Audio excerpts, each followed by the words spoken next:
आता मी ना मंचुरियनचं हे पीठ बनवून ठेवलं आहे. म्हणजे कोबी होता माझ्याकडे, तो मी बारीक कापून घेतला आहे. मिरची थोडीसं त्याच्यामध्ये ना कॉर्नफ्लॉवर टाकला आहे, थोडासा लाल तिखट टाकलं आहे, थोडं सोया सॉस आणि थोडंसं त्याच्यामध्ये मैदा टाकला आहे. आणि हे आता मी हे मिश्रण आहे ना करून घेतलं. आलं लसूण पेस्ट पण टाकलेली आहे त्याच्यामध्ये. आता मी हे तळून घेणार आहे. मैदा टाकला आहे त्याच्यात आणि आता हे मी तळून घेणार आहे. आणि मी ह्याच्यात ना कोणताच कलर नाही घातला आहे. त्याच्यामध्ये फक्त मी आहे ना लाल तिखट थोडंसं घातलं आहे कलरसाठी. ते पण आपल्या घरात असतं तेच टाकलं आहे मी. आता मी हे ना तळून घेते.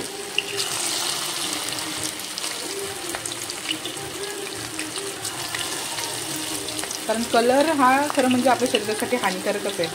फक्त दिसायला ते चांगलं दिसतं, पण शरीरासाठी कलर हा खूप हानिकारक आहे.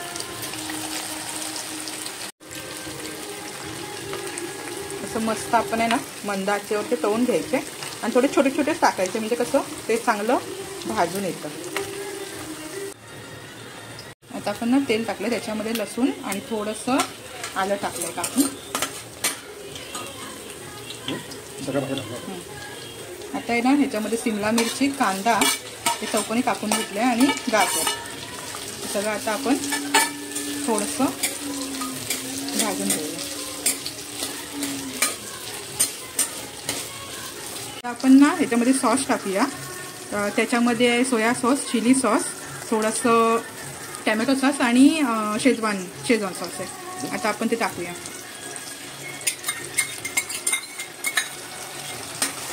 आता थोडं आपण त्याच्यामध्ये त्या भाज्या मिक्स करून घेऊया. आता आपण ह्याच्यात ना थोडंसं पाणी टाकूया, म्हणजे त्याची छान ग्रेव्ही होईल. आता हे छान उकळत आहे. आता आपण त्याच्यामध्ये कॉर्नफ्लॉवरची पेस्ट टाकूया. 1 चमचा कॉर्नफ्लॉवर घेतलाय. पाण्यात चांगलं मिक्स करून घेतलं. आता ह्या आपल्या ग्रेव्हीत ना आपण जे तळून घेतले आहेत मंचुरियन ते टाकूया. त्याच्यात कलर अजिबात नाही आहे.